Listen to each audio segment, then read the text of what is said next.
Hello and welcome to the E36 and E46 rear camber arm product overview. Today we're going to be going over what's included, some construction of the control arms themselves, our QC process, base settings, as well as the color options that we offer. So first, what's going to be included is going to be the camber arms themselves, or the rear lower control arms, as some people call them, as well as the hardware pack that we have included that's vacuum sealed for the specific order. Next, we're going to go over the construction process. These are tubular steel, fully welded assembly, so they're incredibly light yet very, very strong.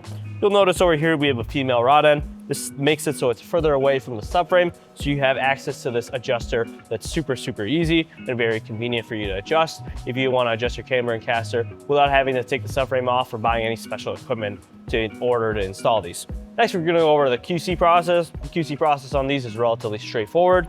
First thing, we want to make sure there's no major scratches, dings, or dents on the powder coated finish. Something to know is we do hook these, so you may see a small hole. We do our best to hit it with a paint pen so it still seals it up from the elements. Next up on the QC process is going to be making sure that our threads are nice and loose. We want to make sure we're able to tighten and loosen these by hand to make sure there's no grit or sandblast media inside the threads after our sandblasting process. And the final step of our QC is to make sure that the hole bolts are within tolerance. We want to make sure that the powder coat is not too thick. That's something to know, that there is some inconsistencies with powder coated finishes, and you may have to use a little bit of force to be able to go through this, but nothing like you should be removing powder or anything like that.